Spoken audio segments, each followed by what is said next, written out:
The cargo ship New Sol moved slowly through the dark space near the Kepler Nebula.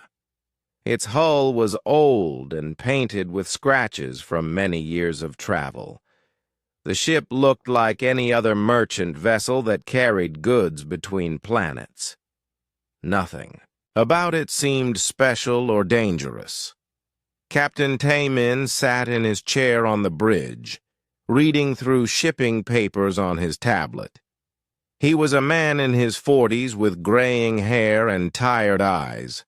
His uniform was clean but worn, like everything else on the ship. He signed another delivery form and set the tablet aside. "How are we doing on time, Hyunwoo?" Taemin asked. Navigation Officer Hyunwoo looked up from his station. He was younger, maybe 30, with quick fingers that moved over his control panel. "We should reach Station 7 in about 6 hours, Captain. Right on schedule." "Good. The cargo buyers there don't like to wait." Taemin stretched in his chair. The bridge was small and cramped with only 4 stations. Everything looked basic and simple. Down in the engine room, Bo-Ra wiped grease from her hands with an old cloth. She was the ship's engineer, a woman who knew every bolt and wire on the New Sol. The engines hummed quietly around her. They were old, but well-maintained. Bo-Ra had been taking care of them for 5 years. She looked at her scanner and frowned. Strange energy readings were showing up on the edge of their sensors. The readings jumped and moved in patterns that didn't look natural. Bo-Ra watched them for a few minutes, then shrugged. Space was full of weird energy from stars and cosmic storms. It was probably nothing. In the communications room, Da-eun monitored the radio channels. She was listening to the chatter between other ships in the area. Merchants talked about prices and delivery schedules. A few passenger ships shared weather reports from different planets. Everything sounded normal and boring. The New Sol carried 12 crew members total. Most of them were doing routine work around the ship. Won-jae checked the security systems, making sure all the doors and airlocks worked properly. Sun-mi organized medical supplies in the sick bay. Jin-ho cleaned and maintained the ship's basic defense weapons. Just a few small laser cannons that most cargo ships carried. They all seemed like ordinary people doing ordinary jobs. The kind of crew you would find on thousands of merchant ships across the galaxy. They worked quietly and efficiently without drama or excitement. Far away in the darkness, 3 large ships waited and watched. These ships were different from the New Sol. They were built for war, with thick armor plates and rows of weapon ports. Their hulls were painted black to blend with space. Advanced cloaking systems hid them from most scanners. Inside the largest ship, Warlord Grixtal studied images of the human cargo vessel. He was enormous, even by the standards of his species. The Vorthak were reptilian creatures, standing 8 feet tall with natural armor covering their bodies. Their claws could tear through metal, and their jaws could crush bones. Grixtal had been watching human ships for months. Every time he saw them, he became more convinced that humans were the weakest species in the galaxy. They were small and soft, with no natural weapons or armor. Their ships looked old and poorly defended. Their technology seemed primitive compared to other races. "Look at them," Grixtal said to his lieutenant, pointing at the screen. 12 tiny creatures in a rust bucket. They carry valuable cargo but have no way to protect it. The lieutenant nodded. His name was Thorak, and he had raided many ships with Grixtal. The humans never fight back, warlord. They always surrender when they see us coming. This was true. The Vorthak had attacked human ships before, and the humans always gave up quickly. They would hand over their cargo without a fight and beg for their lives. Some other pirate groups had the same experience. Humans seemed afraid of any kind of conflict. Their governments pay good ransoms too, another pirate added. Humans value their lives more than their money. Grixtal smiled, showing rows of sharp teeth. The Vorthak Syndicate had grown rich by attacking weak targets. Human ships were perfect victims, valuable cargo, weak defenses, and governments willing to pay to get their people back safely. On the New Sol, Captain Taemin finished his paperwork and stood up. "I'm going to check on the cargo hold," he told Hyun-woo. "Call me if anything interesting happens." Taemin walked through the ship's narrow corridors. The walls were painted white, but the paint was old and yellowing. Pipes and cables ran along the ceiling. Everything looked functional but not fancy. This was a working ship, not a luxury liner. He passed other crew members as he walked. Kyung-soo was fixing a broken door panel.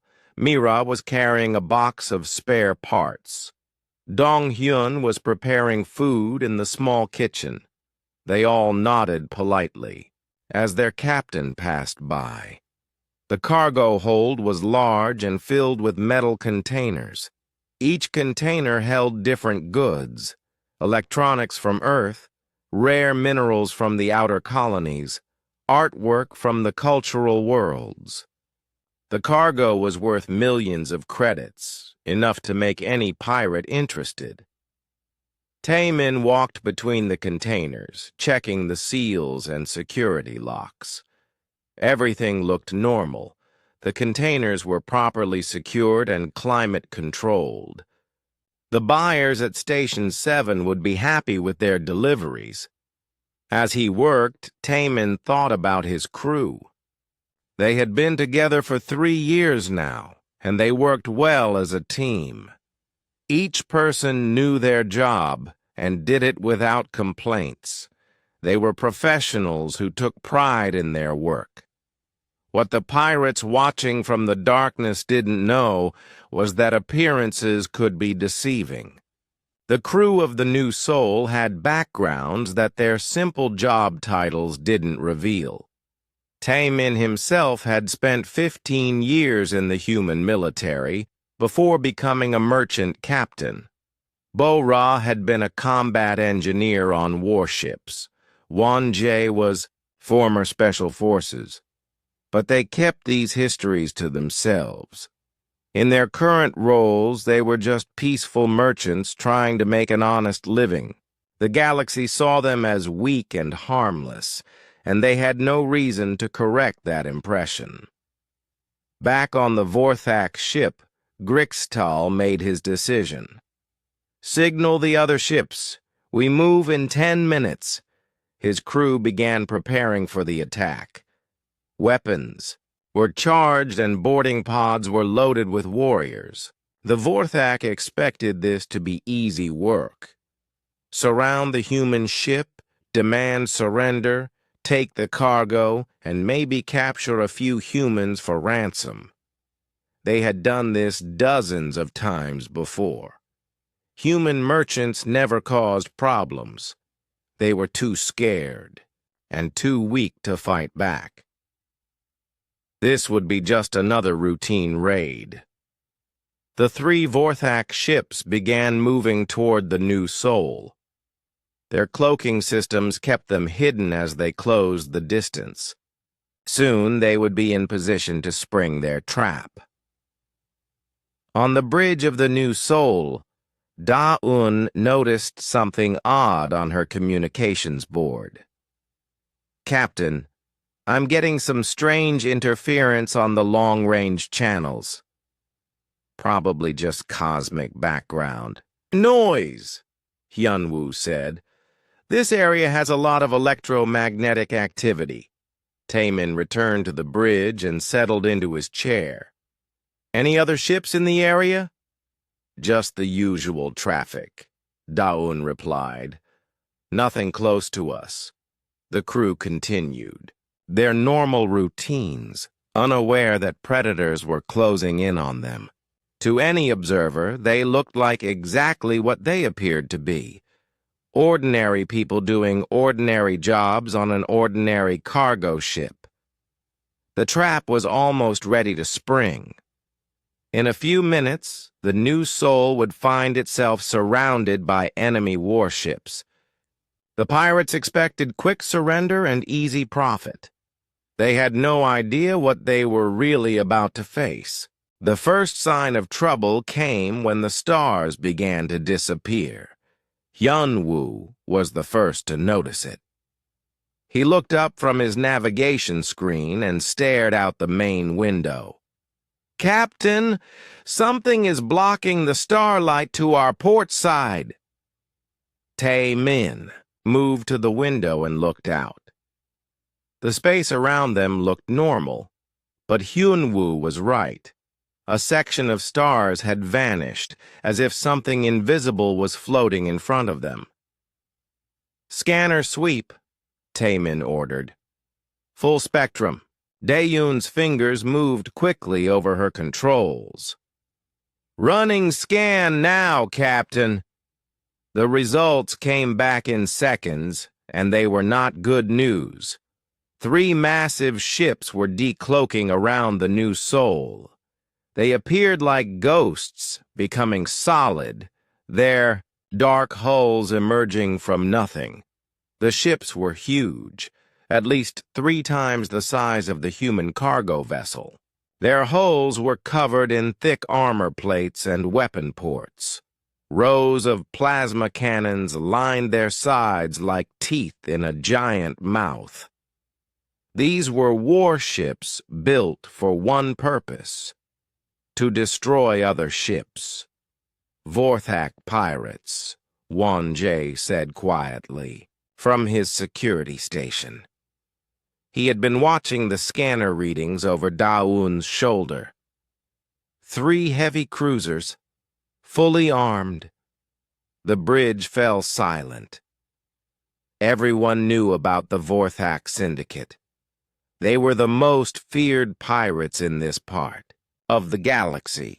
They attacked merchant ships, took their cargo, and often killed the crews just for fun. One of the pirate ships moved closer to the New Soul. It was so large that it blocked out the light from a nearby star. The human ship looked like a small fish next to a whale. "Incoming transmission," Da-un reported. Her voice was steady, but her hands were shaking slightly as she worked her controls. "Put it on screen," Taemin said. The main display flickered to life, showing the inside of the pirate ship's bridge. Warlord Grixtal filled most of the screen. He was enormous, with scales that looked like green metal and eyes like yellow flames. When he smiled, his teeth were like daggers. "Human cargo ship," Grixtal said in a voice like grinding stone. "I am Warlord Grixtal of the Vorthak Syndicate. You are now my prisoners." Behind him, other Vorthak pirates moved around their bridge. They were all huge, with natural armor and claws that could tear through steel. Some carried weapons that looked like they could cut a person in half. "Your ship is surrounded," Grixtal continued. "You have no weapons that can hurt us. Your engines are too slow to run away. You will surrender now, or we will destroy you." Tae-min stepped forward so the pirate could see him clearly. He looked calm, almost bored. "What do you want?" "From us? Your cargo, of course. And maybe some of your crew for ransom. Humans always pay good money to get their people back." Grixtal laughed, a sound like rocks falling down a mountain. "I see." Tae-min nodded slowly. "And if we refuse? Then you die. All of you. We will take your cargo anyway, but it will be messier." The warlord leaned forward, his huge face filling the screen. "But you will not refuse. Humans never do. You are too weak and scared to fight." Around the bridge of the New Soul, the crew listened to this conversation. Their faces showed no fear, no panic. They looked like people who were used to dealing with problems. "You have 5 minutes to decide," Grixtal said. "Prepare to be boarded. Any resistance will be met with death." The transmission ended, leaving the bridge in silence. "Well," Tae-min said after a moment, "that was rude." Hyun-woo almost smiled. "Very rude, Captain. Should we file a complaint with the shipping authority?" "I think we might be too busy for paperwork today." Tae-min walked back to his chair and sat down. He looked completely relaxed, as if pirate attacks were just part of his daily routine. Dae-eun was monitoring the pirate ships. "They're launching boarding pods, Captain.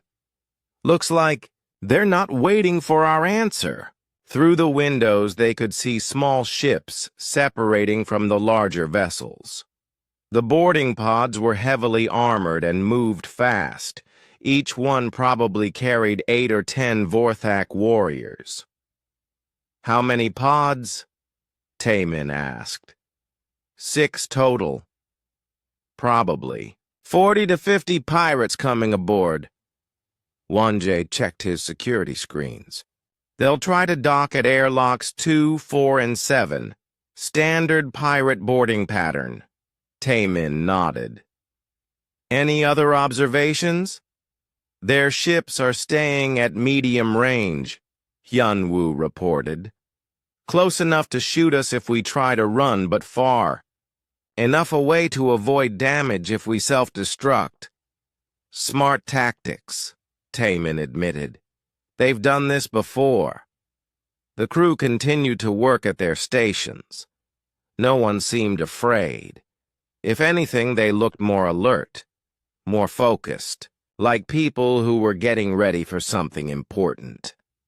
Down in the engine room, Bo-Ra watched the boarding pods approach on her screens. She was not panicking either. Instead, she was running system checks on equipment that did not appear on the ship's official blueprints.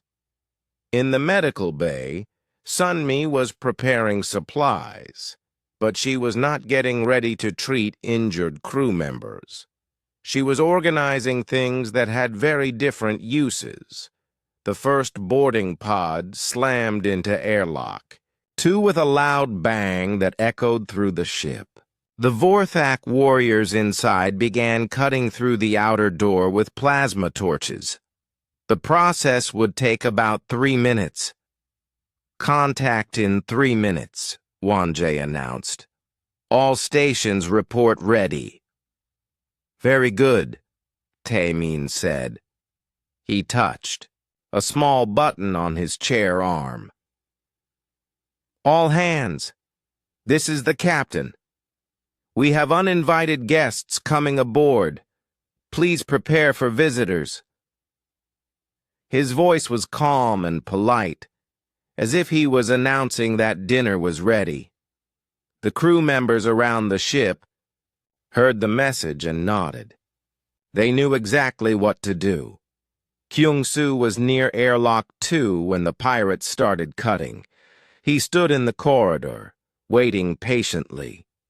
He looked like a maintenance worker taking a break. The tool belt around his waist held what appeared to be normal repair equipment. Mira was positioned near airlock 4. She sat on a cargo crate reading a book. Anyone who saw her would think she was just a crew member relaxing during her break time. Dong-hyun left the kitchen and walked toward airlock 7. He was still wearing his cook's apron and carrying what looked like kitchen supplies. He hummed quietly as he walked, like someone going about normal daily tasks. The cutting sounds grew louder as the pirates worked through the airlock doors. Soon they would be inside the ship. They expected to find scared humans hiding in their rooms, begging for mercy. On the bridge, Dayun was still monitoring communications. "The pirate ships are talking to each other," she reported. "They're dividing up our cargo before they even have it." "Confident of them," Tae-min said. "Should I record their conversation for evidence?" Dayun asked. "Good idea. We might need it." Later. The boarding pods were almost through the airlocks now. Sparks flew as plasma torches cut through the final layers of metal. In seconds, armed Vorthak warriors would pour into the ship. But something was different about this attack. The pirates had done this many times before, and human ships always responded the same way. The crew would be hiding, scared and helpless. They would surrender quickly and hand over their cargo without a fight. This time felt different, though the pirates did not understand why. The human ship was too quiet. No one was running around in panic. No one was sending desperate calls for help. The humans seemed almost calm. Warlord Grixtal watched from his command ship as his warriors prepared to enter the human vessel. He had attacked dozens of human ships, and they were always easy victories. Humans were weak creatures who broke easily under pressure. "Boarding parties report ready," his lieutenant announced. "Excellent. Tell them to take the cargo and capture. Some humans for ransom. Kill any who resist." "Yes, Warlord," Grixtal smiled. In a few minutes, his warriors would control the human ship. The cargo would be his, and he would be richer. It was going to be another easy day. The first airlock door finally gave way with a crash of twisted metal. 8 Vorthak warriors prepared to storm into the ship, weapons ready, claws extended. They had no idea what was waiting for them on the other side. The twisted remains of airlock 2 fell to the floor with a loud crash. Smoke filled the corridor as 8 Vorthak warriors pushed through the opening. They were huge creatures, each one weighing twice as much as a human. Their scales gleamed like armor, and their claws scraped against the metal walls. The lead warrior stepped into the corridor and looked around. He expected to see humans running away in terror. Instead, he saw Kyung-soo standing calmly about 10 feet away. The human looked small and harmless next to the massive alien invaders. "Human!" the warrior roared. "Where are the others? Where is your cargo?" Kyung-soo looked up from the tablet he was reading. He seemed surprised to see the pirates, as if he had just noticed them. "Oh, hello there. Are you lost?" The Vorthak warrior blinked in confusion. This was not how humans were supposed to act. They should be screaming and begging for their lives. This human seemed almost bored. "We are taking your ship," the warrior shouted. "Surrender or die." "I see," Kyung-soo said politely. He set his tablet aside and reached for his tool belt. Well, that does sound inconvenient. On the bridge, Captain Taman watched the security monitors. All 3 boarding parties had entered the ship now. 42 Vorthak warriors were spreading through the corridors, searching for the crew and cargo. All boarding parties are inside, Wanjay reported. Timon nodded and pressed a button on his chair. Throughout the ship, a soft chime sounded 3 times. It was barely audible, like a gentle bell. But for the crew of the New Soul, those 3 chimes meant everything. Protocol 7 is now active, Taman announced quietly into his communicator. Down in the medical bay, Sunmi heard the chimes and smiled. She opened a locked cabinet and pulled out 12 small injectors. Each one contained a clear liquid that looked like water. But this was not medicine. It was something much more powerful. Sunmi picked up the first injector and pressed it against her neck. There was a soft hiss as the contents entered her bloodstream. Immediately, she felt the changes begin. Her heart started beating faster, her vision became sharper, her muscles felt stronger and more responsive. The injection contained a mixture of combat drugs developed by human military scientists. Adrenaline boosters, pain blockers, neural accelerants, and reaction enhancers. The cocktail turned ordinary humans into something much more dangerous. Sunmi quickly moved through the ship, finding each crew member and giving them their injection. They all accepted the doses without question. They had trained for this moment for months. In the engine room, Bora felt the drugs taking effect as she worked at her control panels. Her fingers moved faster now, dancing over switches and buttons with perfect precision. She was activating systems that did not appear on any official ship blueprints. "Weapons systems coming online," she whispered into her communicator. Throughout the ship, hidden panels slid open in the walls. Behind them were weapon ports, sensor arrays, and defensive systems.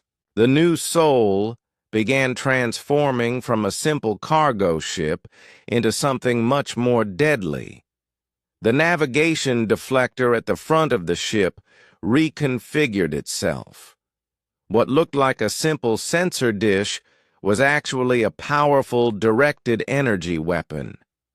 The cargo bay doors hid missile launchers. Even the communication antenna could become a particle beam projector, but the biggest change was happening to the crew themselves. Near Airlock 4, Mira set down her book and stood up. The combat drugs were working through her system now.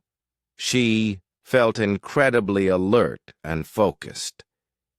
Every sound seemed louder, every detail sharper. Her body felt light and strong, ready for action. The Vorthak warriors approaching her position were making a lot of noise. Their heavy footsteps echoed through the corridors. Their weapons hummed with energy. They talked loudly to each other, confident that they were in control. They had no idea that the small human woman waiting for them had spent 5 years training with elite military units. The drugs in her system were enhancing abilities she already possessed. At Airlock 7, Dong Hyun finished his preparations. He was still wearing his cook's apron, but the kitchen supplies he carried were not what they appeared to be. The salt shaker contained flash powder. The pepper mill held tiny explosive charges. Even his cooking knife was made from military-grade alloy. The first group of Vorthak warriors found him in the corridor. They saw a middle-aged human in kitchen clothes and laughed. "Look," one of them said. "The humans sent their cook to fight. Us. Maybe he will make us dinner," another one joked. Dong-Hyun smiled politely. "I do make excellent stew. Would you like to try some?" The warriors found this even funnier. They had no way of knowing that Dong-Hyun had been a Special Forces operative for 10 years before he became a cook. The kitchen was just his retirement job. Back on the bridge, more systems were coming online. Da-Eun's communication station transformed into an electronic warfare center. Banks of computers emerged from hidden compartments. Screens lit up with tactical information. "Jamming systems ready," Da-Eun reported. Her voice was different now, sharper and more focused. The combat drugs had enhanced her mental processing speed. "Signal scramblers active," she continued. "The pirate ships cannot talk to their boarding parties anymore." Hyunwoo's navigation station was changing too. What looked like simple flying controls were actually targeting systems for the ship's hidden weapons. He could track multiple targets and coordinate attacks with computer-assisted precision. "Weapons targeting online," he announced. "I have locks on all 3 pirate ships." Jin Ho emerged from the armory carrying what looked like a simple maintenance kit. But inside the kit were weapons that would surprise the Vorthak pirates. Human military technology was more advanced than most aliens realized. The weapons looked primitive to other species. They were projectile weapons, guns that fired solid bullets instead of energy beams. Most aliens considered such weapons old-fashioned and weak. They were very wrong about that. Jin Ho's rifle could fire armor-piercing rounds at incredible speed. Each bullet was made from dense metal alloys and designed to punch through the toughest armor. The weapon was completely silent and had no energy signature that alien sensors could detect. Throughout the ship, the transformation continued. Emergency. Lighting came on, bathing the corridors in red light. Blast doors sealed off sections of the ship. Security cameras tracked every movement the pirates made. The Vorthak warriors began to notice that something was wrong. The humans were not acting like victims. Instead of cowering in fear, they seemed to be preparing for something. "Where are the other humans?" demanded the warrior leader near Airlock 2. "This ship has 12 crew members. Where are they hiding?" Kyung-soo checked his watch.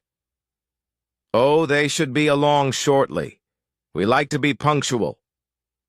The warrior was getting angry. This human was not showing proper fear. "Tell me where the cargo is or I will tear you apart." The cargo? Kyung-soo seemed to think about this. "Well, most of it is in the main hold. But I should warn you, some of it might be a bit dangerous." Before the warrior could ask what he meant, alarms began sounding throughout the ship. Not emergency alarms, but tactical alerts. The kind used on military vessels during combat situations. The pirates looked around in confusion. This was supposed to be a simple merchant ship. Why did it have military-grade alert systems? In the command center of his ship, Warlord Grixtal was becoming concerned. His boarding parties had been inside the human vessel for several minutes, but he had not heard from them. Their communications seemed to be blocked. "Try to contact the boarding teams," he ordered his lieutenant. I cannot reach them, Warlord. Something is interfering with our signals. This was not normal. Human ships did not have electronic warfare capabilities. Their technology was supposed to be primitive and simple. Scan the human ship again, Grixtal commanded. Full spectrum analysis. The results were disturbing.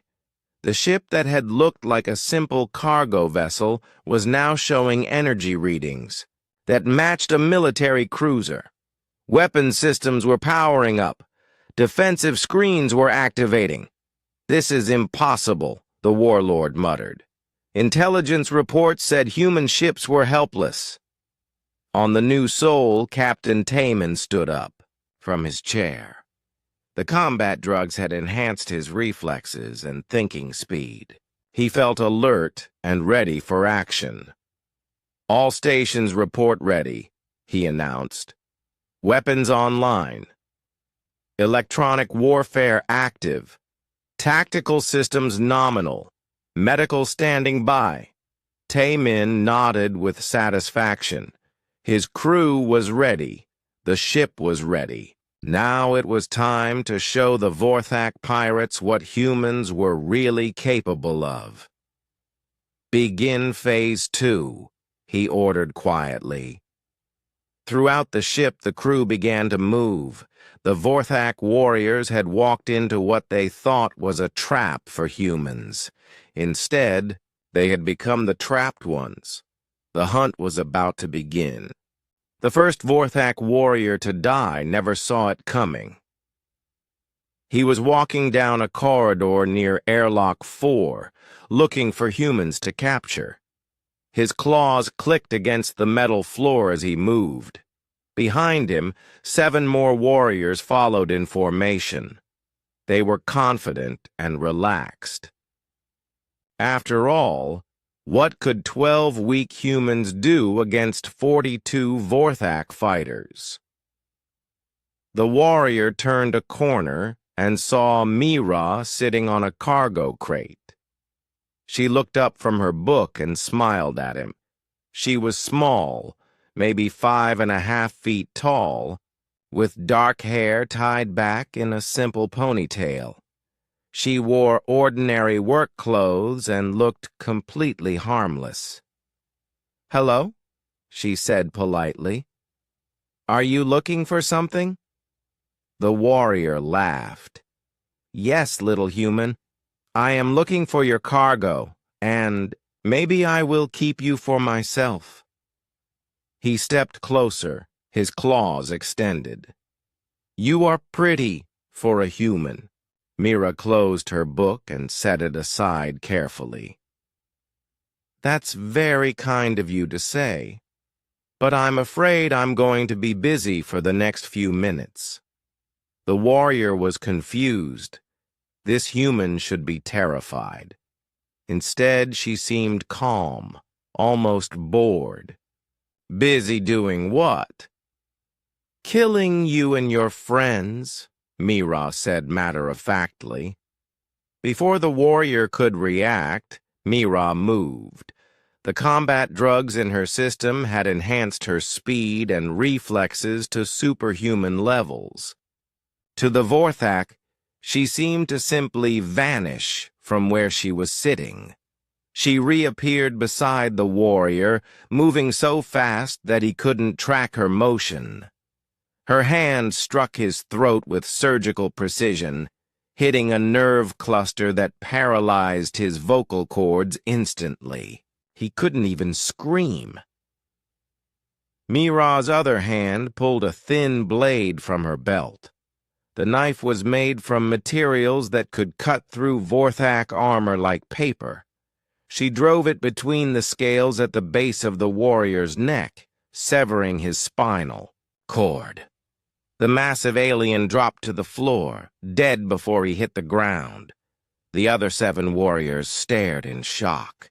Their companion had been killed by a small human female in less than 2 seconds. This was impossible. Humans were weak and slow. They had no natural weapons or fighting abilities. "Kill her!" one of them roared, raising his plasma rifle. But Mira was already moving again. She rolled behind a support beam as energy bolts scorched the air where she had been standing. The warriors spread out, trying to surround her position. They were thinking like Vorthak, big, strong, and direct.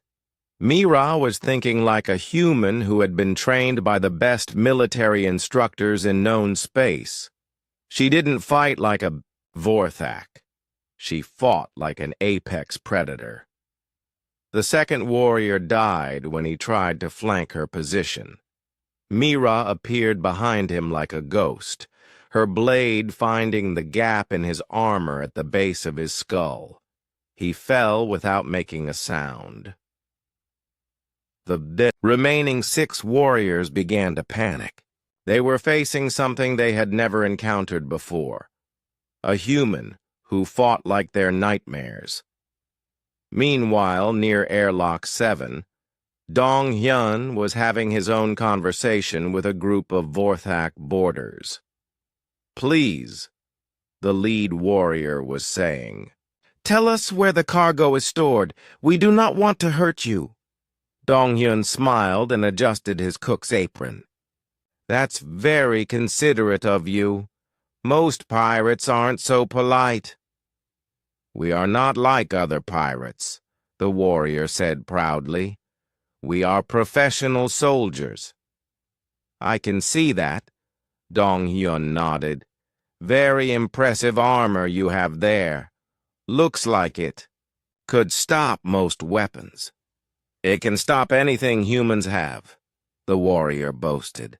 "Your weapons are too primitive to hurt us." "Primitive?" Dong Hyun looked thoughtful. "Well, I suppose that depends on your point of view." He reached into his apron pocket and pulled out what looked like a small salt shaker. The warriors laughed at the sight of the tiny human with his kitchen utensil. Dong Hyun twisted the top of the shaker and tossed it gently down the corridor. "You might want to close your eyes," he suggested. The warriors were still laughing when the flashbang grenade exploded.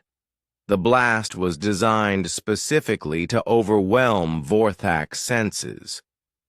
Their large eyes and sensitive hearing made them vulnerable to sensory attacks. All 8 warriors were instantly blinded and deafened. They stumbled around, firing their weapons wildly at nothing. Dong Hyun moved through them like a deadly dance. His cooking knife found the weak points in their armor with perfect precision. Years of military training had taught him exactly how to kill efficiently and quietly.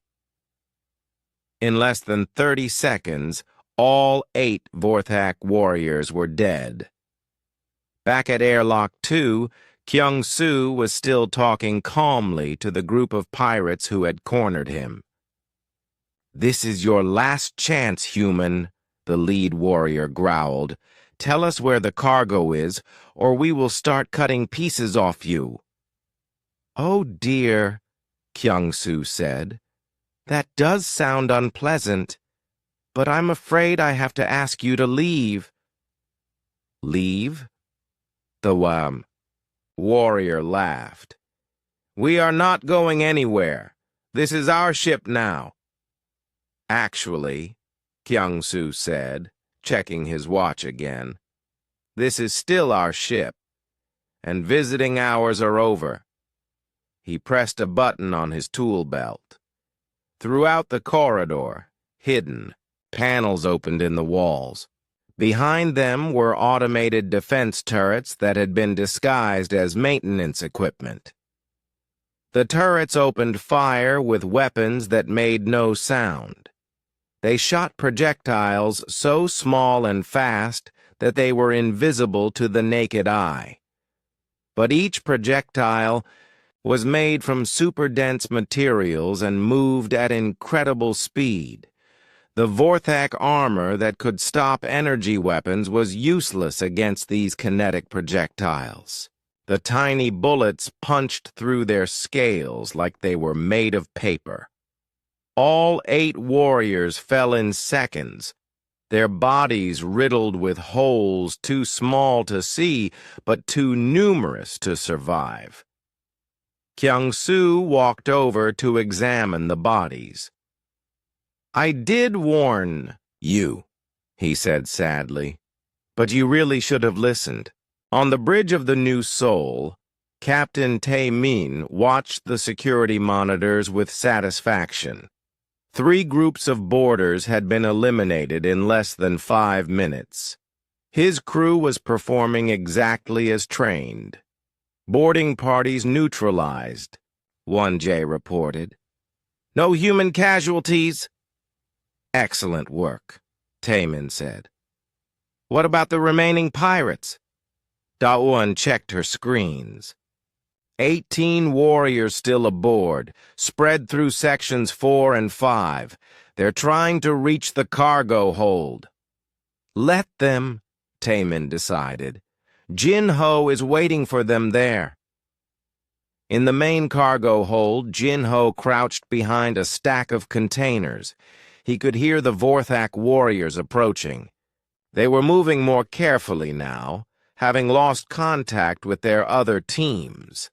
Jin-ho's rifle was ready.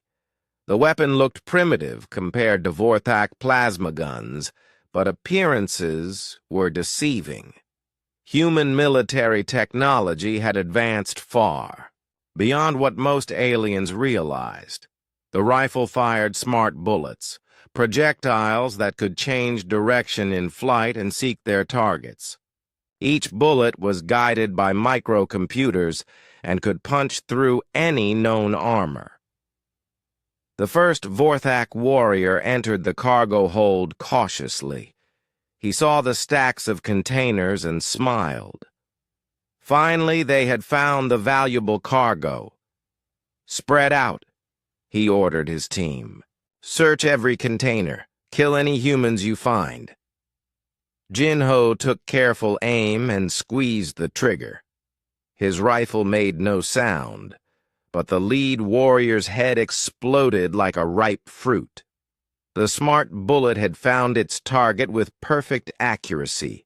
The other warriors spun around looking for the shooter. They couldn't see Jin-ho in his hiding place, and they couldn't hear his weapon firing. One by one, they fell. Each shot was perfect. Each kill was clean. Jin-ho moved between positions like a ghost, never staying in one place long enough to be spotted. In 10 minutes, all 18 remaining pirates were dead. On the Vorthak command ship, Warlord Grixtal was becoming desperate. He had lost contact with all his boarding parties. Something had gone terribly wrong. "Scan the human ship again," he ordered. "Maximum power." The results were shocking. The ship that had appeared to be a helpless cargo vessel was now showing weapon signatures that matched a heavy cruiser. Its defensive systems were operating at military levels. "This is impossible," Grixtal muttered. "Human ships don't have this kind of technology." His lieutenant was studying the readings. "Warlord, I think we made a mistake. This is not a merchant vessel." "What do you mean?" "Look at these energy patterns. This ship has military-grade weapons, electronic warfare systems, and defensive screens. It's been disguised to look like a cargo ship." Grixtal stared at the data in disbelief. His 42 best warriors had just been killed by 12 humans on what he thought was a defenseless merchant ship. "Get me a communication channel to that ship," he demanded. "Now." On the bridge of the New Seoul, Da-un received the incoming signal. "Captain, the pirate leader wants to talk." "Put him on screen," Taemin said. Warlord Grixtal's face appeared on the monitor. The confident predator from before was gone. Now he looked confused and angry. "What have you done to my warriors?" he demanded. Captain Taman smiled politely. "We defended ourselves. It's a basic right of all sentient beings." "This is not possible. Humans are weak. Your technology is primitive." "Is it?" Taman asked mildly. "Perhaps your intelligence sources need updating." The warlord's eyes narrowed. "What are you?" "We're merchants," Taman replied. "Just trying to make an honest living. But we've learned that sometimes you have to be prepared for dishonest people." For the first time in his career, Warlord Grixtal began to understand that he might have made a terrible mistake. Captain Taman stood up from his chair and smoothed down his uniform. The combat drugs in his system made him feel more alert than he had in years. Every detail around him seemed sharp and clear. "Status report," he said calmly. "All boarding." "Parties eliminated," Wanjay announced. "Ship is secure. No damage to cargo or crew." "Weapon systems fully operational," Hyun-woo added from his targeting station. "I have firing solutions on all 3 pirate vessels." "Electronic warfare suite active," Da-Yun reported. "The pirates cannot call for help or coordinate their attacks." Tae-min nodded with satisfaction. Phase 1 was complete. Now it was time for Phase 2. "Take us to attack position," he ordered. "It's time to show our guests what a real warship can do." The new Soul began to move, but it no longer moved like a clumsy cargo ship. Instead, it accelerated smoothly and quickly, like a predator pouncing on prey. Hidden thrusters that had been disguised as cargo pods now revealed their true purpose. On the Vorthak command ship, alarms began screaming as the human vessel approached at impossible speed. "Evasive maneuvers!"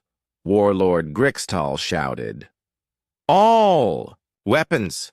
Target that ship!" But the Vorthak ships were not built for quick movement. They were heavy cruisers designed to overpower weaker vessels through brute force. Against a fast, agile opponent, they were clumsy and slow. The new Soul danced between their weapon blasts like a leaf in the wind. Plasma bolts that should have destroyed it passed harmlessly through empty space. The human ship seemed to know exactly where the pirates would aim before they fired. "How are they doing that?" Grixtal demanded. His weapons officer was staring at his targeting screens in confusion. "Their ship is jamming our targeting computers, Warlord. Our weapons cannot lock onto them." "Then fire manually." "We are trying, but they move too fast. It's like they can predict our shots." What the pirates didn't know was that human military technology included advanced combat prediction systems. The new Soul's computers could analyze enemy weapon positions, calculate firing angles, and predict where shots would go before the triggers were pulled. Yunji was piloting the ship with skills that matched any fighter ace.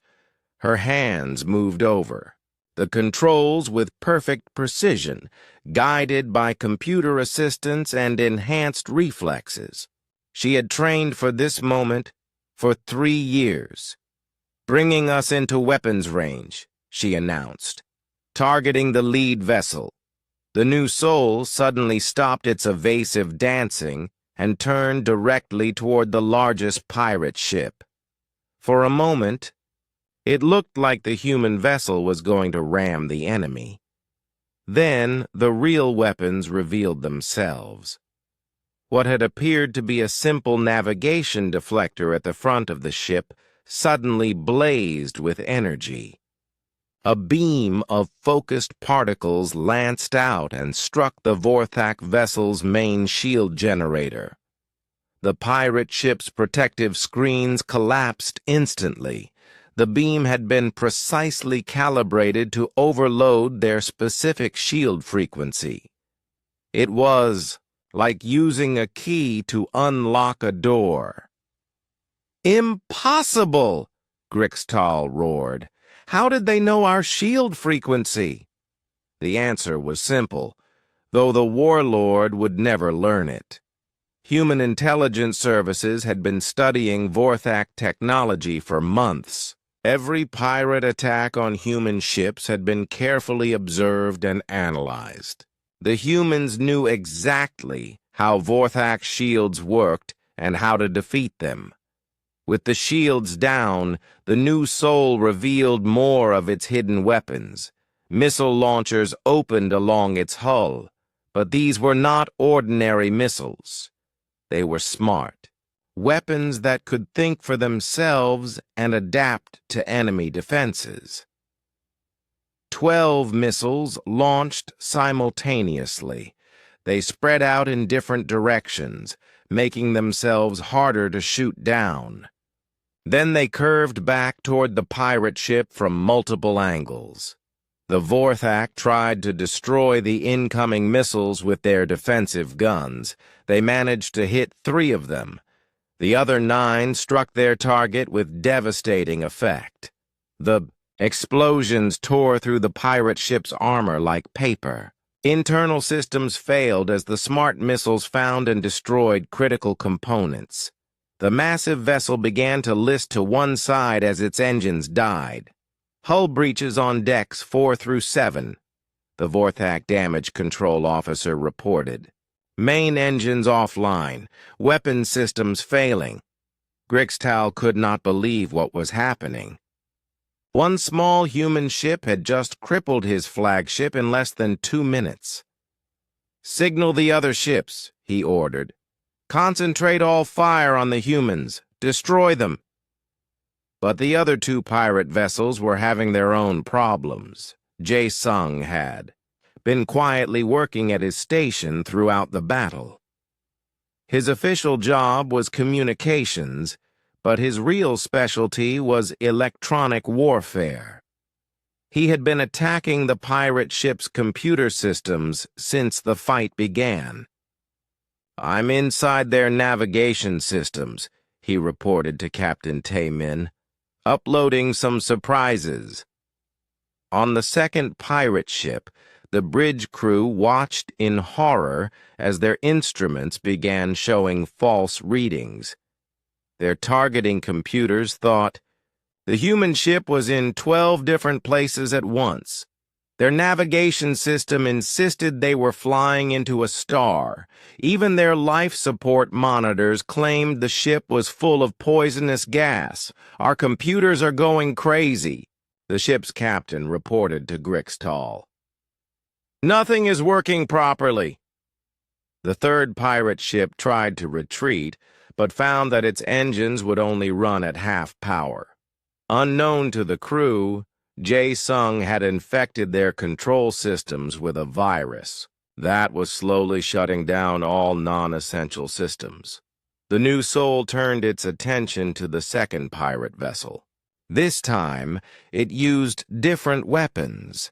Hidden laser turrets emerged from what had looked like communication dishes.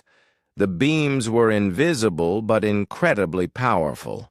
The lasers cut through the pirate ship's hull like a hot knife through butter. They targeted specific systems: weapons, engines, life support. In seconds, the second vessel was disabled and drifting helplessly. 2 down, 1 to go, Hyun-woo announced cheerfully. The third pirate ship was trying desperately to escape. Its captain had finally realized that they were not fighting a cargo ship. They were fighting something that could destroy them all without breaking a sweat. But escape was not an option. The new Soul was faster, more maneuverable, and had better weapons. It caught up to the fleeing vessel in minutes. This time, Captain Taman decided to try a different approach. "Open a channel to the fleeing ship," he ordered. The face of a terrified Vorthak captain appeared on the screen. He was younger than Grixtal, with scales that had turned pale with fear. "Please," the captain begged. "We surrender. Don't destroy us." Taman considered this. "That's a reasonable request, but I have some conditions." "Anything. We'll do anything."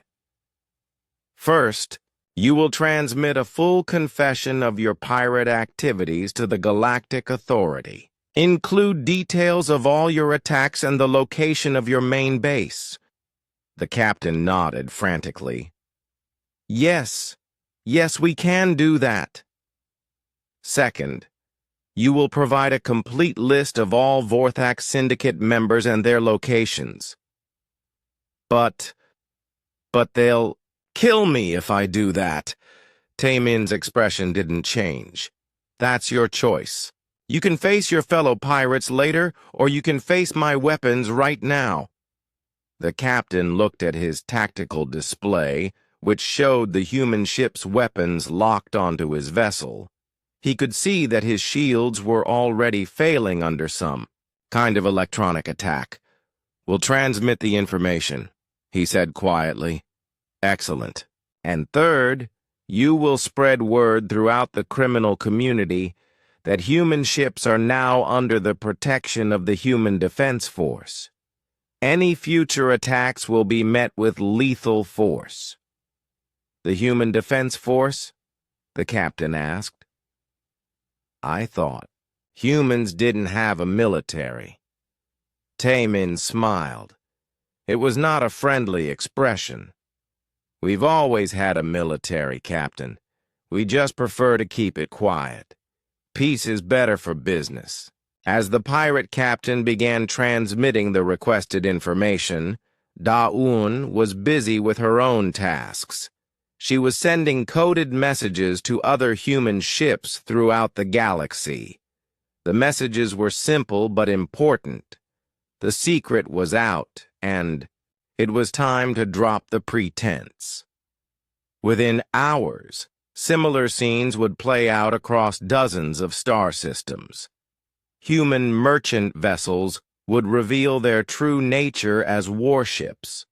Pirate bases that had seemed safe would find themselves under attack by forces they never knew existed. The galaxy was about to learn that humanity had been playing a much longer game than anyone realized. "Data transmission complete," the pirate captain reported. "Please, we've done everything you asked." "So you have," Tamin agreed. "You may go, but remember our warning. Any further attacks on human vessels will result in the complete destruction of your species' pirate operations." The damaged Vorthak ship limped away, its crew grateful to be alive. On the bridge of his crippled flagship, Warlord Grixtal watched his surviving ship flee. 42 of his best warriors were dead. 2 of his ships were disabled. His reputation was ruined, and all because he had attacked what he thought was a helpless human cargo ship. "Get me a communication channel to the human ship," he said quietly. Captain Tamin's face appeared on his screen, looking calm and professional. "Yes, Warlord? Did you have something to say?" Grixtal stared at the human for a long moment. Finally, he asked the question that was burning in his mind. "What are you people?" Tamin's expression was thoughtful. "We're merchants, Warlord. Just people trying to make an honest living. But we've learned that sometimes you have to be prepared to defend what's yours. Your ship, your weapons, Your crew, this is not possible. Admiral Yi Jun sat in his command chair aboard the research station Deep Horizon, watching the reports come in from across the galaxy. The station looked like a peaceful scientific outpost, complete with laboratories and observation equipment. But hidden beneath its civilian appearance was one of humanity's most advanced military command centers. Signal received from the New Sol, his communications officer reported. Protocol 7 has been activated. Captain Taemin reports successful defense against Vorthak pirates. Yi Jun nodded calmly. He had been waiting for this day for 3 years. The careful deception was finally over. It was time for humanity to show its true face to the galaxy. Send activation codes to all units, he ordered. Operation Revelation begins now. Throughout human space, hidden receivers picked up the Admiral's coded transmission. On merchant ships, research vessels, and civilian transports, crews received the message they had been training for. The time for pretending was over. Captain Hei-Wan was commanding what appeared to be a simple mining ship in the Tau Ceti system when she received the activation order. The Iron Harvest had been pretending to extract minerals from asteroids for 2 years. In reality, it was a heavily armed destroyer with a crew of elite naval officers. "All hands, this is the captain," Hei-Wan announced over the ship's communication system. "Protocol 7 is now active. Prepare for combat operations." Throughout the ship, hidden panels slid open to reveal weapon systems. The mining equipment retracted into the hull, replaced by missile launchers and beam weapons. In minutes, the Iron Harvest transformed from a peaceful mining vessel into a warship that could destroy most pirates single-handed. "Ma'am," her tactical officer reported, "we have 3 pirate ships approaching the civilian transport Lucky Strike. They appear to be preparing for an attack." Hei-Wan smiled grimly. The Lucky Strike was actually another disguised human warship, but the pirates didn't know that.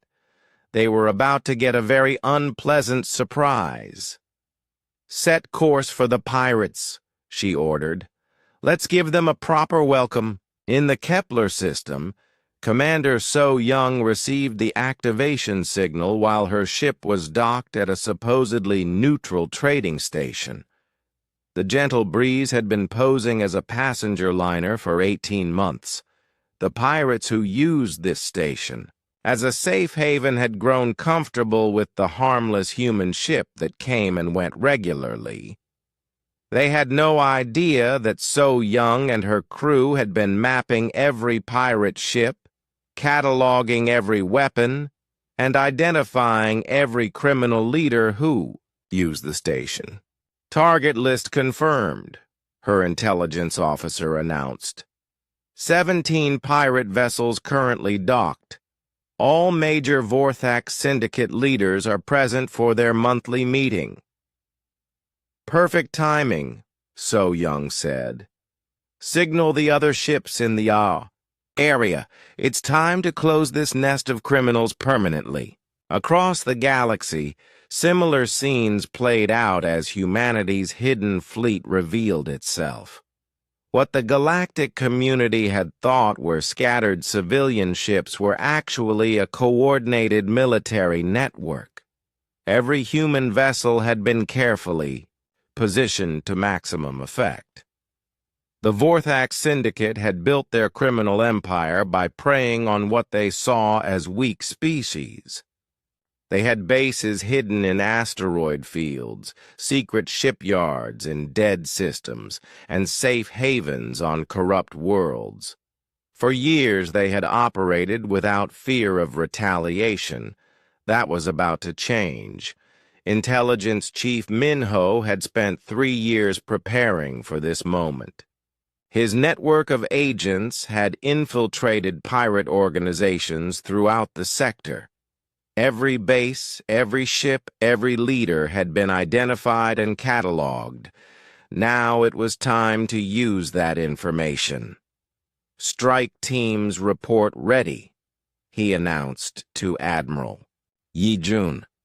"We have positive identification on 47 pirate bases and over 200 criminal vessels.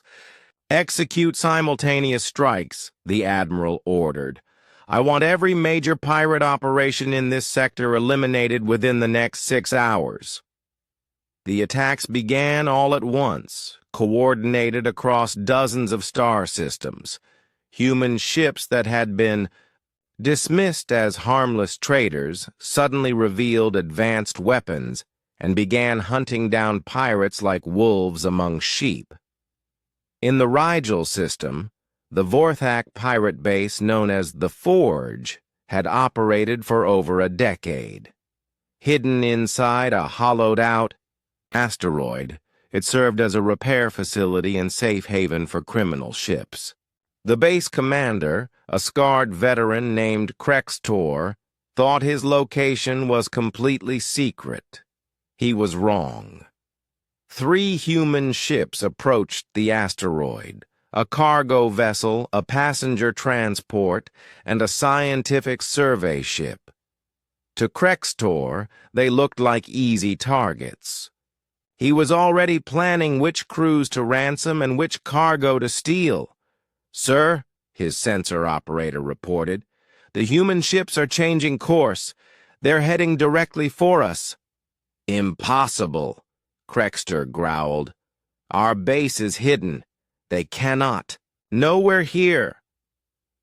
But the human ships continued their approach.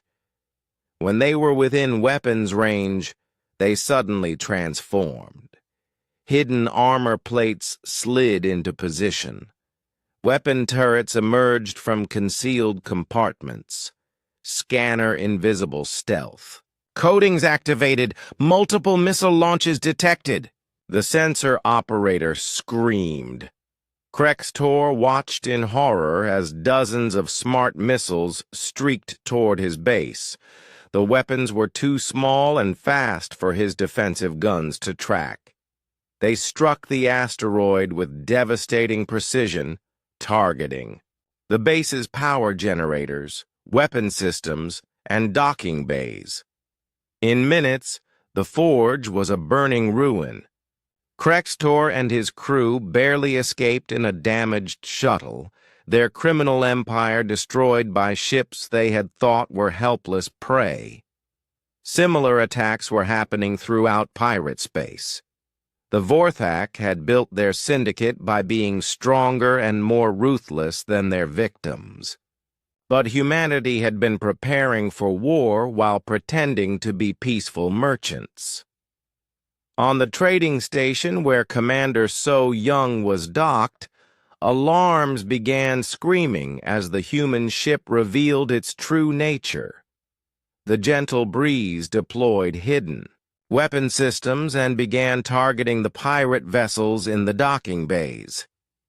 "This is Commander So Young of the Human Defense Force," she announced on all frequencies. "This station has been identified as a criminal haven. All pirate vessels will surrender immediately or be destroyed." The pirates tried to fight back, but they were caught completely off guard. Their ships were docked and powered down for maintenance. Their crews were scattered throughout the station, attending meetings or enjoying shore leave. The human strike team moved through the station with military precision. They had studied the layout for months and knew exactly where to find their targets. Pirate leaders who had thought themselves untouchable were captured or killed within minutes. In the Vega system, a massive pirate shipyard was building new vessels for the Vorthak fleet. The facility was protected by a dozen warships and hidden in a nebula that blocked most sensors. but humanity had known about the shipyard for over a year. Captain Jong-Su's squadron of research vessels had been monitoring the facility, mapping its defenses, and waiting for this moment. "All ships, this is Jong-Su," he announced to his hidden fleet. "Target the shipyard's defensive platforms first. Then destroy any ships under construction. Leave nothing operational." The human ships dropped their civilian disguises and revealed themselves as heavy cruisers, equipped with the most advanced weapons technology in known space. Their first salvo of missiles destroyed half the pirate defenses before the enemy could react. The battle was over in 20 minutes. The shipyard was reduced to scrap metal floating in space. Dozens of half-built pirate ships were destroyed before they could be completed. Back on his command station, Admiral Yi Jun watched the reports stream in from across the galaxy. Every major pirate base was under attack. Criminal organizations that had operated for decades were being systematically destroyed. "Status report," he requested. 41 pirate bases destroyed or captured," his intelligence officer announced. "Over 300 criminal vessels eliminated. Estimated enemy casualties exceed 50,000. "Excellent. What about civilian casualties?" "Zero, sir. All strikes were precisely targeted. No innocent bystanders were harmed." This was important to Admiral Yi Jun. Humanity's goal was not to become conquerors or tyrants. They wanted to protect innocent life and ensure peaceful trade could continue safely. The pirate attacks on human ships had forced humanity to reveal its military capabilities, but they had done so in a way that demonstrated their values. Precise surgical strikes that eliminated threats while protecting civilians. On his damaged flagship, Warlord Grixtal received reports of the attacks throughout his territory. In 6 hours, the Vorthak Syndicate had lost most of its bases, ships, and leaders. The criminal empire he had spent decades building was crumbling around him. "How many ships do we have left?" he asked his surviving lieutenant. "Less than 30, Warlord. Most of our bases are gone. Our supply lines are cut. Our leaders are dead or captured." Grixtal stared at the tactical display showing the destruction of his forces. The humans had not just defended themselves, they had launched a coordinated campaign that destroyed his entire organization in a single day. "Sir," his communications officer reported, "we're receiving a transmission from the human admiral." "Put it on screen," Grixtal said wearily. Admiral Yi Jun appeared on the display, looking calm and professional despite having just orchestrated the largest anti-piracy operation in galactic history. The Emergency Council meeting of the Vorthak Syndicate took place in a hidden bunker deep inside an asteroid belt. What remained of the pirate leadership had gathered to discuss the disaster that had befallen their organization. The meeting room was filled with smoke and the smell of fear. Warlord Grixtal was no longer the confident predator who had attacked the new soul just days before. His scales had lost their shine, and his eyes held the hollow look of someone who had lost everything. Around the table sat the few other leaders who had survived the human attacks. "In 6 hours," Grixtal said slowly, "the humans destroyed 90% of our forces. 47 bases gone, 300 ships destroyed. Most of our leaders are dead or captured, Sub-Commander Vextar, one of the few surviving captains, slammed his clawed fist on the table.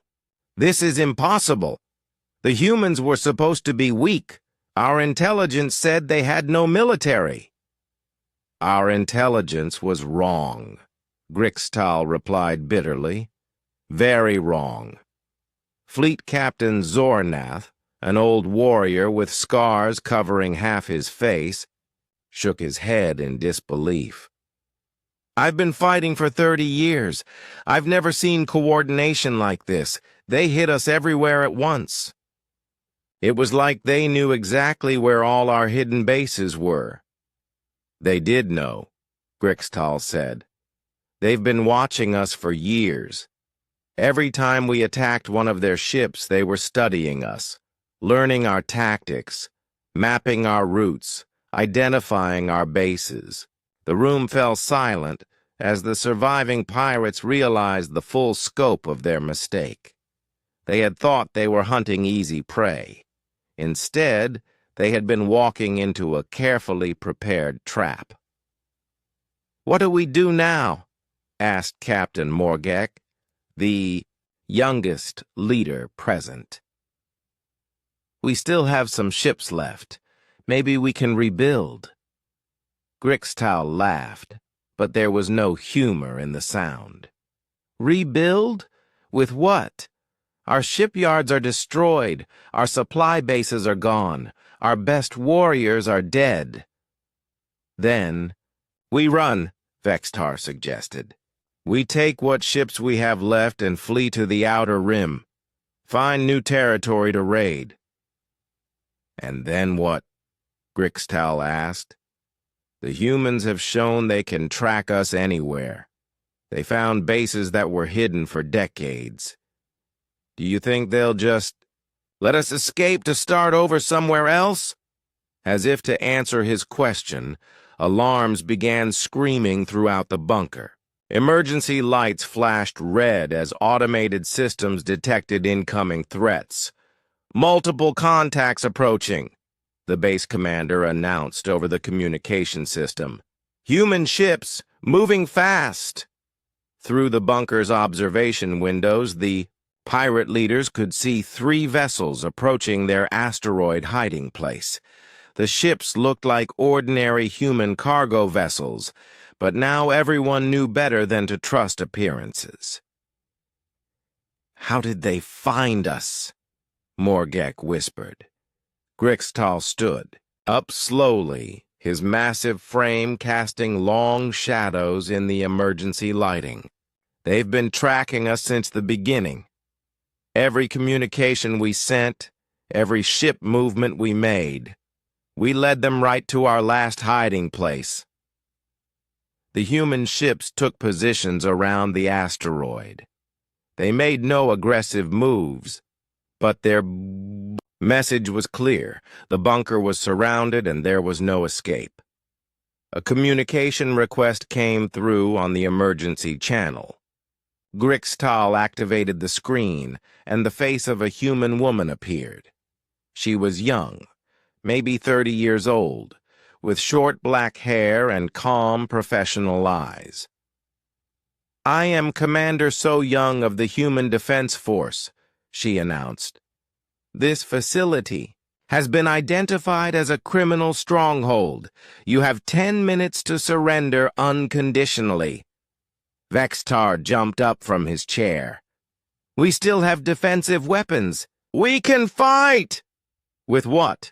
Grixtal asked wearily.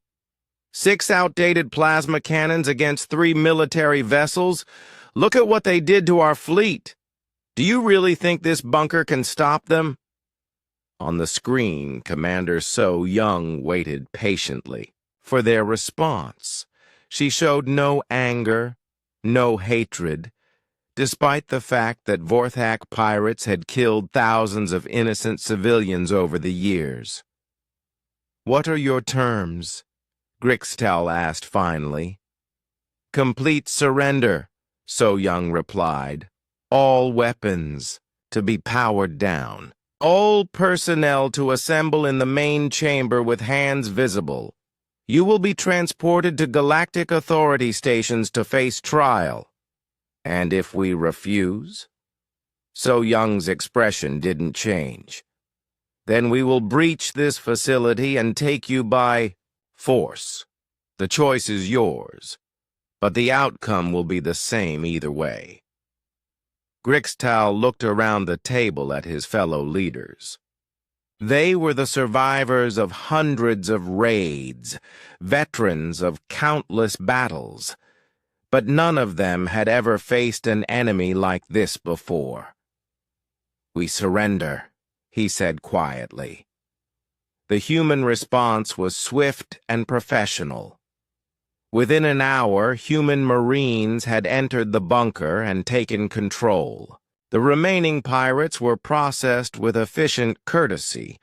They were not beaten or humiliated, just arrested and prepared for transport to proper authorities. Commander So Young personally oversaw the operation.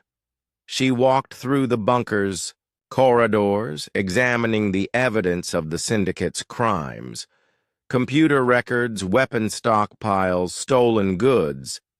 Everything was carefully cataloged for the coming trials. "Ma'am," one of her officers reported, "we found the Syndicate's complete operational records, details of every raid, every ship they've attacked, every ransom they've collected." "Excellent. Make sure everything is properly documented."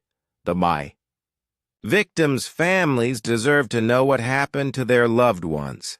As the last pirates were led away, So Young stood in the now empty command center and activated her communicator. "Admiral Yi Jun, this is Strike Team 7. The Vorthak Syndicate has been completely eliminated.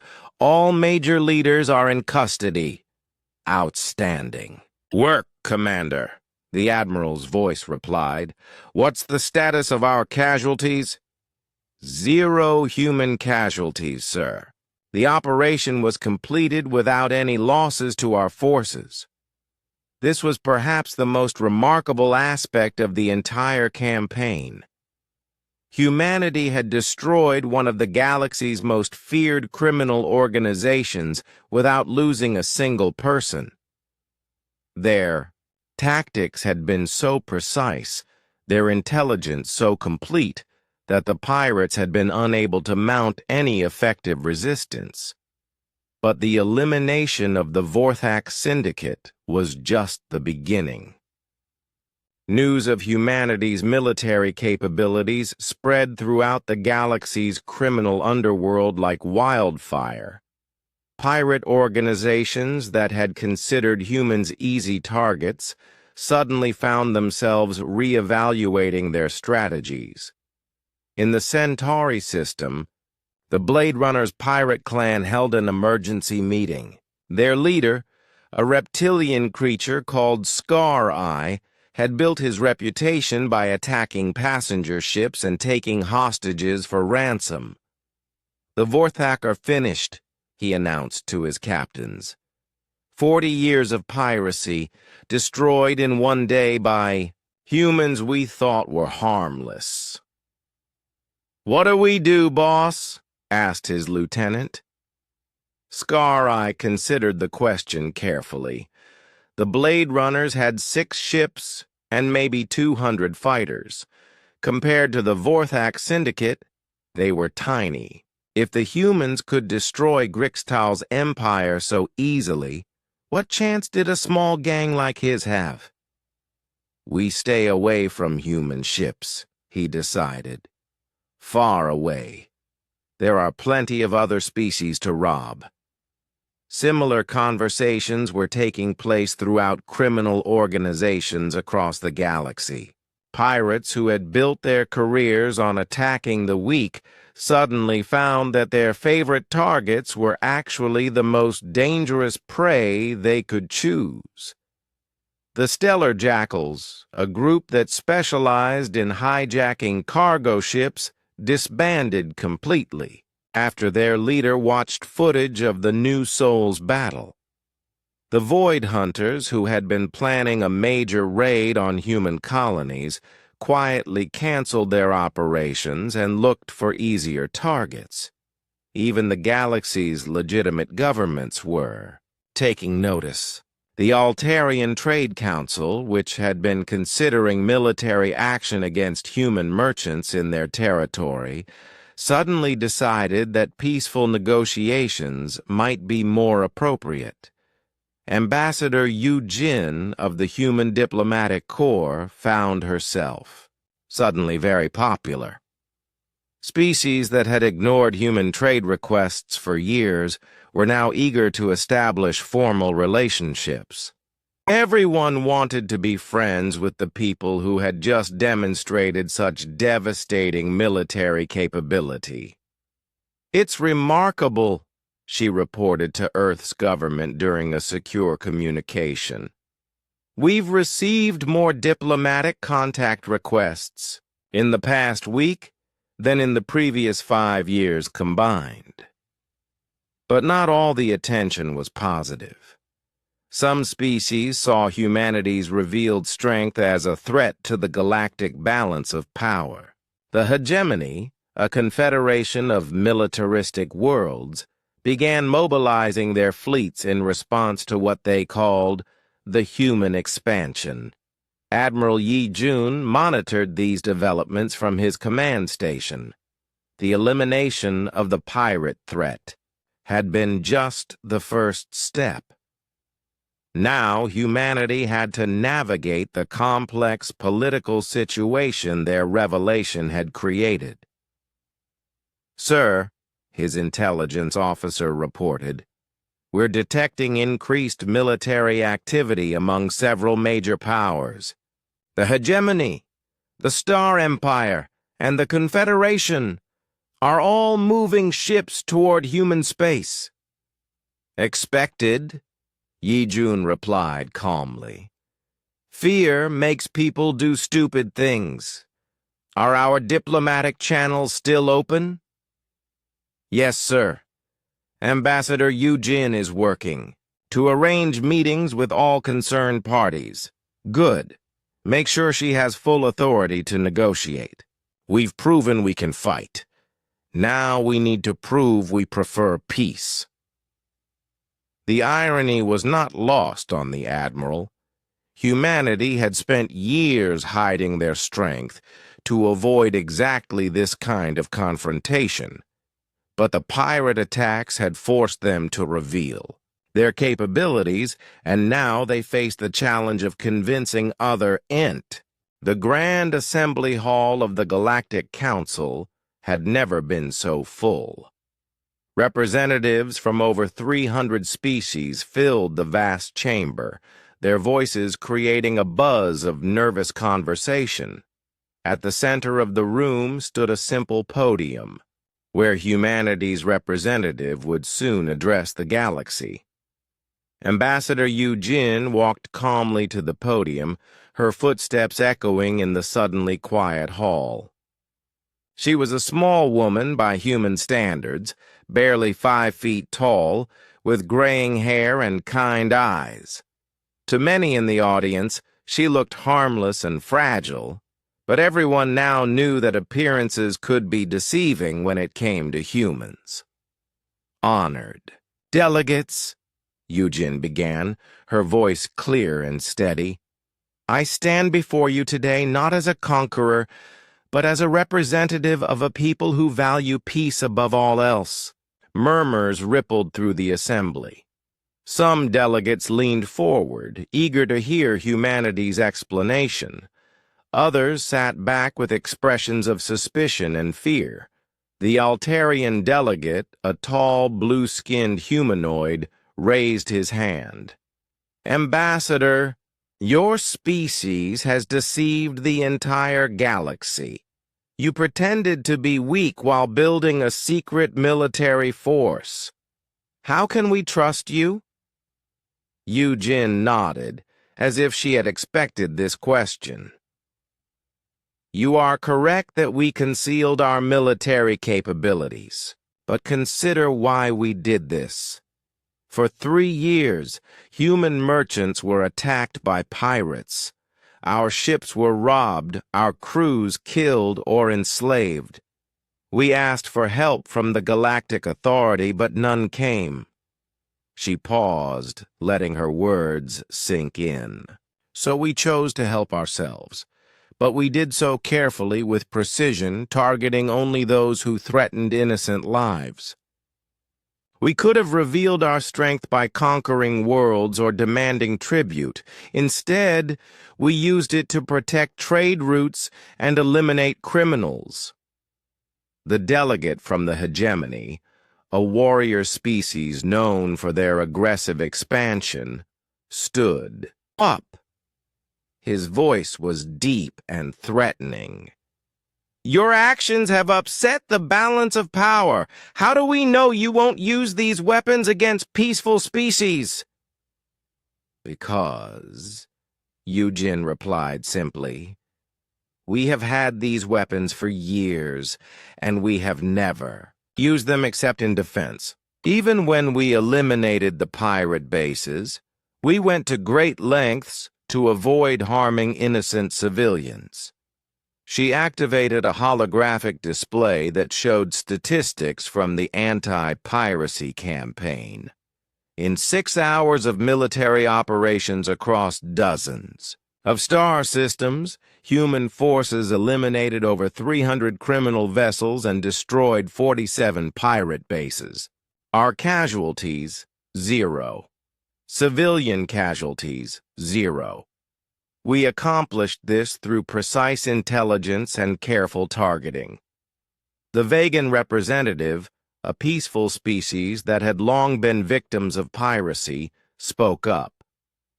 Ambassador, our shipping has been safe for the first time in decades. Our merchants no longer fear traveling the trade routes. We are grateful for what your people have done. Similar comments came from other species who had suffered under pirate attacks. The Centaurian Trade Guild, the Free Colonies, and the Merchant. Worlds all expressed gratitude for humanity's actions. But not everyone was pleased.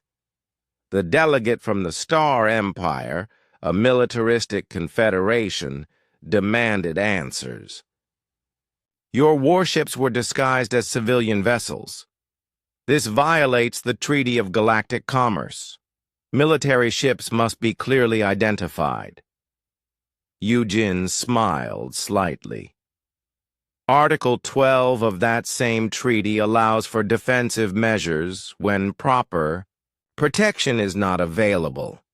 We followed all legal requirements. Our ships were registered as armed merchants, which is completely legal under galactic law. She was right, and everyone knew it. Humanity had been careful to work within the legal framework, even while concealing the true extent of their capabilities. The chairman of the Galactic Council, an elderly being from the first species, called for order. The question before us is not whether humanity acted legally. They clearly did. The question is what happens now. This was the moment Yujin had been preparing for. She stepped closer to the podium and spoke with quiet conviction. What happens now is up to all of us, she said. Humanity has no desire to be the galaxy's police force or to rule over other species. We want what we have always wanted, to trade peacefully, to explore new worlds, and to build friendships with our neighbors. She gestured to the assembled delegates. But we have learned that peace must be protected by those who are willing and able to defend it. The pirates who attacked our ships also attacked yours. The criminals we eliminated were threats to everyone who travels the space lanes. The hall was completely silent now. Every delegate was listening carefully to her words. We propose a new understanding, Yujin continued. Humanity will continue our merchant activities as before, Our ships will carry goods between worlds and help build prosperity for all species. But we will also serve as guardians of the trade routes, protecting peaceful commerce from those who would destroy it. The Altarian delegate spoke again. And what do you want in return for this protection? Nothing, Eugene replied. Safe trade routes benefit everyone, including us. We are not asking for tribute or special privileges. We are offering our strength in service of peace. This was the crucial moment. The galaxy had to decide whether to trust humanity's word or to view them as a threat to be contained. The debate that followed lasted for hours. Some delegates argued that humanity was too dangerous to be trusted with such power. Others pointed out that the humans had already demonstrated their restraint and precision. Finally, the delegate from the free colonies stood to speak.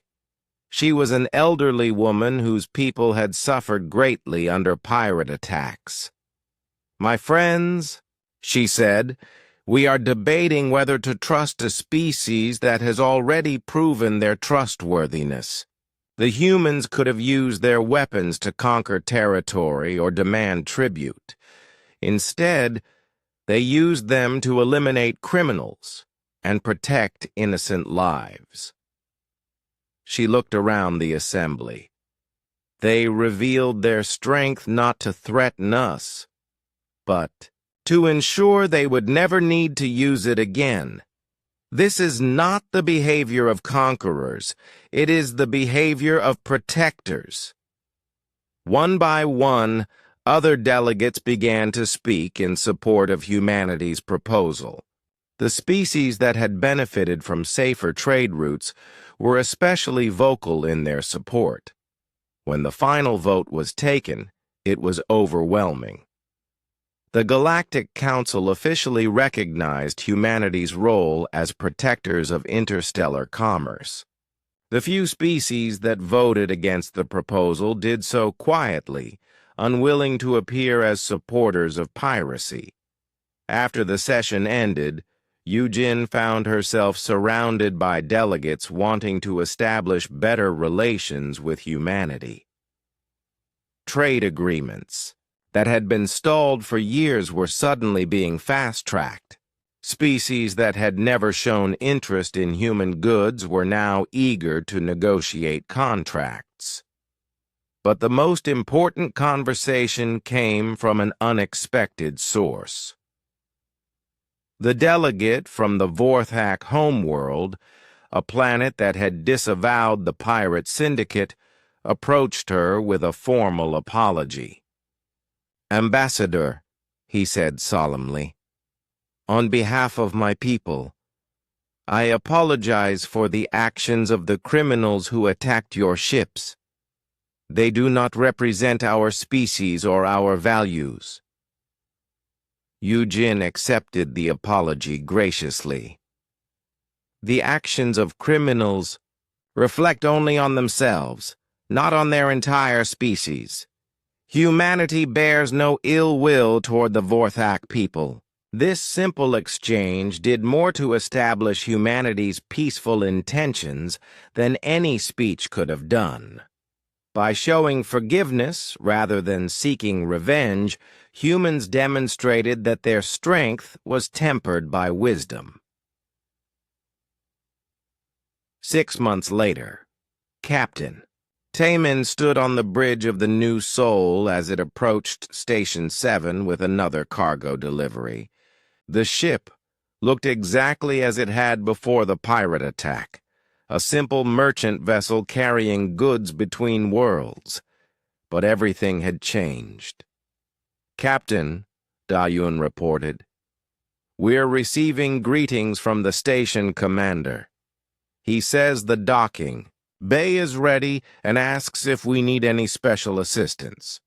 Taman smiled. Before the revelation of humanity's strength, station commanders had barely acknowledged human ships. Now they competed to provide the best service. "Tell them we appreciate the courtesy," he replied. "Standard docking procedures will be fine." The transformation had been remarkable. Trade routes that had been plagued by piracy for decades were now safe. Criminal organizations that had operated with impunity had either been destroyed or fled to the outer rim. Innocent merchants could travel without fear. "Sir," Hyunwoo announced, "I'm showing a small convoy of merchant ships requesting to travel with us to the next system. They're asking for our protection." This had become common. Despite humanity's official role as trade route protectors, many civilian ships still preferred to travel near human vessels for extra security. "Approved," Taemin said. "The more ships that travel safely, the better for everyone." As the new Seoul docked at the station, Taemin reflected on how much had changed since that day when Vorthak pirates had attacked his ship. The galaxy now knew that humanity was not weak or helpless. But more importantly, they had learned that humans were not interested in conquest or domination. The greatest victory had not been the destruction of the pirate fleets. It had been the realization that true strength came not from the ability to destroy, but from the wisdom to know when destruction was necessary and when mercy was more powerful. In the cargo hold, workers unloaded containers filled with goods from dozens of worlds, electronics, artwork, rare minerals, and exotic foods, the products of peaceful trade that connected species across the galaxy.